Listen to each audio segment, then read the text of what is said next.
இது மகிமை நேரம். கிறிஸ்துவுக்குள் பிரியமான மகிமை தொலைக்காட்சி நேயர்களை இந்த மகிமை நேரம் நிகழ்ச்சியின் வழியாக சந்திப்பதிலே மிக்க மகிழ்ச்சி அடைகிறேன். கர்த்தர் கொடுத்து வருகிறதான இந்த மேலான கிருபைகளை எண்ணி ஒவ்வொரு நாளும் தேவாதி தேவனை நான் ஸ்தோத்திரிக்கிறேன். இந்த நிகழ்ச்சி நிச்சயமாக உங்களுடைய ஆவிக்குரிய வாழ்க்கைக்கு பிரயோஜனமாக இருக்கும் என்று சொல்லி ஆண்டவருக்குள் நான் விசுவாசிக்கிறேன். இந்த வாரத்திலும் கூட கர்த்தர் நம்மிடத்தில் நம்முடைய சிந்தை எப்படியாக இருக்க வேண்டும், நம்முடைய மைண்ட், நம்முடைய சிந்தை எப்படியாக இருக்க வேண்டும் என்று சொல்லி நம்மிடத்தில் ஆண்டவர் பேசி கொண்டிருக்கிறார். நேற்றைய தினத்தில் நாம் பார்த்தோம், கிறிஸ்து இயேசுவின் சிந்தை நம்மிடத்தில் இருக்க கடவுது. இன்றைக்கு நாம் பார்க்கிறதான ஒரு சிந்தை, இந்த கிறிஸ்து இயேசுவின் சிந்தை என்ன என்று சொல்லி இந்த பிலிப்பியர் 2வது அதிகாரத்தில் 1ஆம் வசனம் முதல் தெளிவாக நமக்கு சொல்லப்பட்டிருக்கிறது. அதில் பிலிப்பியர் 2வது அதிகாரம் 3வது வசனம் சொல்லுகிறது, ஒன்றையும் வாதினாலாவது வீண் பெருமையினாலாவது செய்யாமல் மனத்தாழ்மையினாலே ஒருவரை ஒருவர் தங்களிலும் மேன்மையுள்ளவர்களாய் எண்ண கடவீர்கள். மனத்தாழ்மையினாலே ஒருவரை ஒருவர் தங்களிலும் மேன்மையுள்ளவர்களாய் எண்ண கடவீர்கள். ஆம் பிரியமானவர்களே, தாழ்மையின் சிந்தை நமக்கு வேண்டும் என்று சொல்லி ஆண்டவர் நம்மிடத்தில் எதிர்பார்க்கிறார்.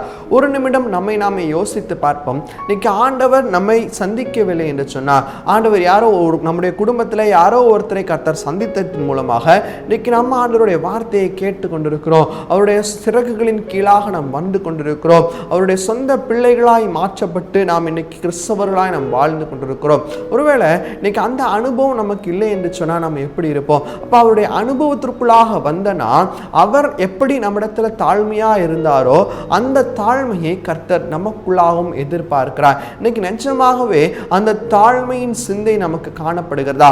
ஒரே சபையாய் நம்ம கூடி வருகிறோம், ஒரே இடத்துல நம்ம கூடி வருகிறோம், குடும்பமாய் கூடி வருகிறோம், எல்லாம் நம்ம செய்கிறோம். ஆனால் ஆண்டவர் நம்முடைய மனத்தாழ்மையை பார்க்கிறார். சபையாய் நாம் இருக்கும்போது நாம் நிஜமாகவே தாழ்மையின் சிந்தை உள்ளவர்களாய் நாம் காணப்படுகிறோமா? வேத வசனம் சொல்லுகிறது, தன்னைத்தான் தாழ்த்துகிறவன் உயர்த்தப்படுவான், தன்னைத்தான் உயர்த்துகிறவன் எவனும் அவன் தாழ்த்தப்படுவான். இன்னைக்கு நம்முடைய சிந்தை எப்படியாக இருக்கிறது? தாழ்மையின் சிந்தை என்று சொல்லப்படும் போது எல்லா பெருமைகளையும் உதறி தள்ளிவிட்டு, எல்லா அகந்தைகளையும் உதறி தள்ளிவிட்டு, எதை செய்தாலும் அதை கர்த்தருடைய நாம மகிமைக்கென்று செய்வதே தாழ்மையின் சிந்தையாய் காணப்படுகிறது.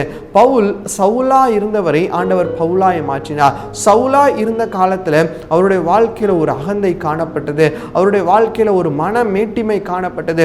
கிறிஸ்தவர்களை துன்புறுத்துகிறதான, அவர் எல்லாவற்றிற்கும் மேல் என்று சொல்லப்படுகிறதான ஒரு அதிகாரமுடையவராய் இந்த சவுல் காணப்பட்டார். ஆனால் எப்போது ஆண்டவருடைய அன்பினால ஈர்க்கப்பட்டு ஆண்டவரை சந்தித்து எப்போது ஆண்டவருக்குள்ளாக வந்தாரோ அப்போவே அவருடைய வாழ்க்கையில இருந்த அந்த மன மீட்டிமை போய் தாழ்மையாய் தன்னை தாழ்த்துகிறவராய் பார்க்கிறோம். ஆண்டவர் யார் யாரெல்லாம் அவர் துன்புறுத்தினாரோ இப்போ அவர் அந்த துன்பத்தை அனுபவிக்கும் போதும் கூட அந்த தாழ்மை அவர் விடவில்லை.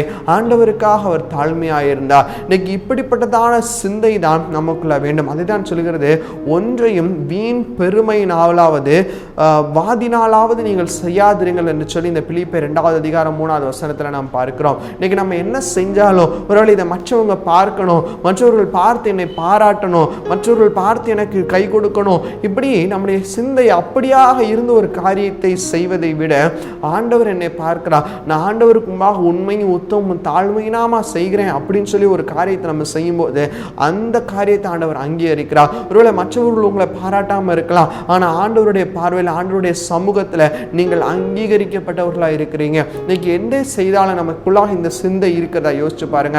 ஆலயத்திற்கு நம்ம கடந்து செல்கிறோம், உண்மையாகவே சபையாய் நம்ம கூடி வரும்போது நம்ம இடத்துல அந்த தாழ்மை இருக்குதா? இல்ல நம்முடைய உடைகளையோ நம்முடைய நகைகளையோ இவற்றை காட்டுவதற்காக, மற்றவர்களிடத்துல மேன்மை பாராட்டுவதற்காக மன மேட்டிமையுடையவர்களாய் நம்ம கடந்து போகிறோமா? ஒரு நிமிஷம் யோசிச்சு பார்ப்போம். எனவேதான் ஆண்டவர் சொல்லுகிறாரு, கிறிஸ்துவின் சிந்தை அது அல்ல, கிறிஸ்துவின் சிந்தை அது மனத்தாழ்மையான சிந்தை. மத்தேயு 11வது அதிகாரம் 29வது வசனத்துல வாசிக்கிறோம், நான் சாந்தமும் மனத்தாழ்மையுமாய் இருக்கிறேன், என் நுகத்தை உங்கள் மேல் ஏற்றுக்கொண்டு என்னிடத்தில் கற்றுக்கொள்ளுங்கள், அப்பொழுது உங்கள் ஆத்துமாக்களுக்கு இளைப்பாறுதல் கிடைக்கும். கிறிஸ்துவுக்குள் பிரியமானவர்களே, ஆண்டவர் சாந்தமும் மனத்தாழ்மையும் உடையவராய் இருக்கிறார். அவருடைய நுகத்தை நீங்க ஏற்றுக்கொண்டு ஆண்டவரிடத்துல கற்றுக்கொள்ளுங்கள்னு சொன்னா, நானே தாழ்மையா இருக்கேன், நானே சாந்தமா இருக்கிறேன், என்னை பின்பற்றுவர்கள் நீங்க, உங்களிடத்துல ஏன் அந்த தாழ்மை இல்லை என்று சொல்லி ஆண்டவர் கேட்கிறார். இன்னைக்கு ஒருவேளை யார் யாரிடத்துல விட்டு கொடுக்க முடியாம மன மேட்டிமை நிமித்தமா நம்ம எந்தெந்த இடத்துல காணப்படுகிறோமோ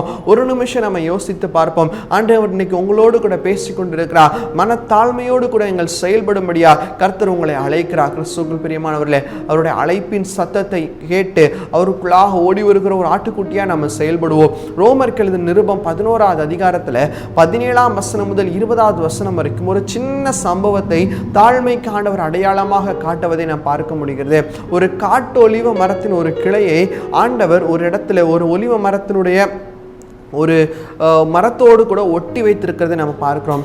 17வது வசனம் சொல்லுகிறது, சில கிளைகள் முறித்து போடப்பட்டிருக்க காட்டொலிவ மரமாகிய நீ அவைகள் இருந்த இடத்தில் ஒட்ட வைக்கப்பட்டு ஒலிவ மரத்தின் வேருக்கும் சாரத்திற்கும் உடன் பங்காளியாய் இருந்தாயானால் நீ அந்த கிளைகளுக்கு விரோதமாய் பெருமை பாராட்டாதே. இன்னைக்கு ஆண்டவர் நம்மை பார்த்து சொல்லுகிறா, உனக்கு அந்த இடத்துல இருக்கிறதுக்கு தகுதி இல்லை, ஆனா நான் உன் மேல என் கிருபை நான் வச்சதுனால நீ அந்த இடத்துல இருக்கிற. இன்னைக்கு ரட்சிக்கப்படுவதற்கு நம்ம தகுதியா என்று சொல்லி நம்ம யோசித்து பார்ப்போமானா, ஆண்டவருடைய கிருபை இருந்ததுனால தான் நம்ம ரட்சிக்கப்பட்டிருக்கோம். அப்ப ஆண்டவருடைய கிருபை இருந்ததுனால ரட்சிக்கப்பட்டு நம்ம அதற்கப்புறம் பெருமை பாராட்டுவதற்கு ஒரு இடமுமே இல்லை. ஆண்டவருடைய கிருபை இருந்ததுனால தான் நீங்க இப்ப அந்த பொசிஷன்ல இருக்கிறீங்க. ஆண்டவருடைய கிருபை இருந்ததுனால தான் ஆண்டவர் இன்னைக்கு உங்களுக்கு அந்த பதவியை கொடுத்திருக்கிறா, அந்த வேலையை உங்களுக்கு கொடுத்திருக்கிறா. அப்ப அவருடைய கிருபை எண்ணி ஒவ்வொரு நாளும் நம்மை நாமே தாழ்த்த வேண்டுமே தவிர அந்த கிருபையை நம்ம போக்கடித்து அந்த இடத்துல ஆண்டவர் என்ன வச்சிருக்கிறான்னு சொல்லி அந்த இடத்துல நம்ம பெருமை பாராட்டுவதற்கு நமக்கு இடமே இல்லை. அதான் சொல்லப்பட்டிருக்குது, நீ ஒலிவ மரத்தின் வேரோடு ஒட்டப்பட்டிருக்கதான காட்டு ஒலிவ மரம், ஆனா நீ அந்த இடத்துல நீ ஒட்டப்பட்டிருக்கிறா என்று சொன்னா அதை குறித்து நீ பெருமை பாராட்டாத, அதை குறித்து நீ சந்தோஷப்படு. வசனம் சொல்லுகிறது, பெருமை பாராட்டிவாயானால் நீ வேரை சுமக்காமல் வேறு உன்னை சுமக்கிறது என்று நினைத்துக்கொள். நீ உன்னோட சொந்த காலில் நிற்கிற என்று சொல்லி நீ யோசிக்காத. உன்னை தாங்கி கொண்டிருக்கிற அந்த ஒலிவர மரமாகிய இயேசு கிறிஸ்து, அவரை நீ நினைச்சு பாரு. அவர் உன தாழ்மையா இருந்தார். இன்னைக்கு அந்த தாழ்மை உன்னிடத்துல இருக்கிறதாங்கிறத யோசிச்சு பார். இதே தான் வசனம் நமக்கு சொல்லுகிறது. 19வது வசனம், நான் ஒட்டப்படுவதற்கு அந்த கிளைகள் முறித்து போடப்படாது என்று சொல்லுகிறாயே, நல்லது, அவிசுவாசத்தினாலேயே அவைகள் முறித்து போடப்பட்டன. நீ விசுவாசத்தில் இருக்கிறாய், மேட்டிமை சிந்தை இராமல் பயந்திரு. ஒருவேளை இன்னைக்கு நமக்கு இருக்கலாம், நமக்கு இப்படி இருக்கலாம், நான் அந்த இடத்திற்கு வருவதற்காக தான் என்ன ஆண்டவர் இது எல்லாவற்றையும் எனக்கு வழிவகுத்து கொடுத்தா, அப்படியாவே இருக்கட்டும். ஆனா அந்த இடத்துல உன்னோட விசுவாசத்தை ஆண்டவர் காத்து கொண்டாரு. அந்த விசுவாசத்தின் நிமித்தமாய் மன மேட்டிமை அடையாமல் நீ உன்னுடைய சிந்தையில மன தாழ்மை உணவராக இரு என்று சொல்லி வேதத்துல வசனத்தை நம்ம பார்க்கிறோம். கிறிஸ்துவுக்குள் பிரியமானவர்களே, இன்னைக்கு இப்படிப்பட்டதான மன தாழ்மையின் சிந்தை நமக்கு இருக்கிறதா? ஆயக்காரனுடைய ஜெபமும் பரிசேயனுடைய ஜெபமும் நமக்கு தெரியும். பரிசேயனுடைய ஜெபம் மற்றவனை பார்த்து பரிசேயம் செய்கிறதான ஒரு ஜெபமாய் காணப்பட்டது. அவனுடைய ஜெபத்துல ஒரு படி கூட தாழ்மையே இல்லை. ஆனால் ஆயக்காரனுடைய ஜெபமோ, பாவியாகி என் மேல் கிருபையாயிரும் என்று சொல்லி அவன் மனமடிந்து அழுதுதை நம்ம பார்க்க முடிகிறது. இன்னைக்கு ஆண்டவர் தாழ்மை உள்ளவர்களுக்கு இறங்குவராய் கூட காணப்படுகிறார். நம்முடைய சிந்தையில எப்பவும் தாழ்மை இருக்கணும். இன்னைக்கு எப்படிப்பட்டதான சாட்சியை நம்ம எடுத்துக்கொண்டிருக்கிறோம். அவருக்கு எதுக்குமே கேட்க மாட்டாங்க. என்ன சொன்னாலும் அவங்க எரிஞ்செறிஞ்சு விழுவாங்க. அவங்களுக்கு பேச்ச கேட்கவே முடியாது. இப்படிப்பட்டதான சிந்தை, இப்படிப்பட்டதான சாட்சியை நம்ம எடுத்திருக்கிறோமா? இல்லை. அந்த அக்காவா ரொம்ப சாந்தமான அக்கா, அவங்க பேருக்கு தக்கன அவங்க நடந்துகிட்டு இருக்கிறாங்க. அந்த அண்ணன் அவங்கள்ட்ட போனால் அவங்க எல்லாவற்றையும் ரொம்ப சுலபமாக அவங்க சொல்லிக் கொடுப்பாங்க. அவங்க ரொம்ப மன தாழ்மையாக நடந்துப்பாங்க. இப்படிப்பட்டதான சாட்சியை நம்ம எடுத்துக்கொண்டிருக்கிறோமா? பிரியமானவர்களே, ஆண்டவர் மரண பரியந்த நம்மை தாழ்த்தினா, நம்ம அவ்வளவு தூரம் இல்லாட்டினாலும் கூட கொஞ்சமாவது நம்முடைய சிந்தையில தாழ்மையின் சிந்தை உள்ளவர்களாய் நம்ம காணப்பட வேண்டும். கர்த்தர் அதை தான் எதிர்பார்க்கிறார். நீதிமொழிகள் 11:2 சொல்லுகிறது, அகந்தை வந்தால் லட்சியம் வரும், தாழ்ந்த சிந்தை உள்ளவர்களிடத்தில் ஞானம் உண்டு. ஒருவேளை பிள்ளைகளாகி நீங்கள் இதை கேட்டுக்கொண்டிருப்பீர்கள் என்று சொன்னால், உங்களுக்கு ஞானத்தினால் ஆண்டவர் நிரப்ப வேண்டும் என்றால் உங்களிடத்துல தாழ்மையின் சிந்தை காணப்பட வேண்டும். தாழ்மையின் சிந்தை இருக்கும்போது ஞானம் உங்களை திருப்தி அடைய செய்யும். தாழ்மையின் சிந்தை நமக்கு மிகவும் அவசியமான ஒன்றாய் காணப்படுகிறது. இருதயத்தில் அகந்த உள்ளவர்களை ஆண்டவர் சிதறடிக்கிறார் என்று சொல்லி லூக்கா 1:51 நம்ம வாசிக்கிறோம். கிறிஸ்துவுக்குள் பிரியமானவர்களே, அப்படி நம்ம சிதறடிக்கப்படாதபடிக்கு, அகந்தை உள்ளவர்களாய் நம்ம வாழாதபடிக்கு, ஆண்டவருக்குள்ளாக நம்ம எப்போது நம்மை காத்து கொண்டவர்களாய், எப்போது நம்மை நாமே தாழ்மைக்குள்ளாக நம்ம ஒப்புக் கொடுக்கிறவர்களாய் நம்ம காணப்பட வேண்டும். அப்படிப்பட்டதான பாக்கியத்தை ஆண்டவர் நமக்கு தருவாராக. கண்களை மூடி நம்ம ஜெபிப்போம். எங்களை நேசிக்கிறதான நல்ல பிதாவே, அப்பா, உம்மை நோக்கி பார்க்க, தேட, துதிக்க கர்த்தர் நீர் செய்த கிருபைகளுக்காக உமக்கு நன்றியப்பா. தாழ்மையின் சிந்தையை தரித்து கொண்டவர்களாய் நாங்கள் இருக்க நீர் கிருபை செய்யப்பா. தாழ்மையின் சிந்தை நீர் எங்களுக்கு தரும்படியாய் நாங்கள் ஜெபிக்கிறோம். ஆவியானுடைய பிரசனம் எங்கள் மேலே இறக்கும்படியாக ஜெபிக்கிறோம். மன மேட்டிமைக்கு நாங்கள் இடம் கொடுக்க கொடுக்காதபடிக்கு ஆண்டவரே தாழ்மையோடு கூட நடந்து கொள்வர்களாய் நீர் எங்களை மாற்றும்படியாக ஜெபிக்கிறோம் அப்பா. நீர் அப்படி செய்கிறதற்காக உமக்கு கோடி ஸ்தோத்திரம் அப்பா. உமக்கே துதிகன மகிமை எடுக்கிறோம். இப்ப ரமேஷன் மூலம் ஜெபிக்கிறோம் எங்கள் ஜெபங்களை நல்ல பிதாவே. ஆமென். ஆமென்.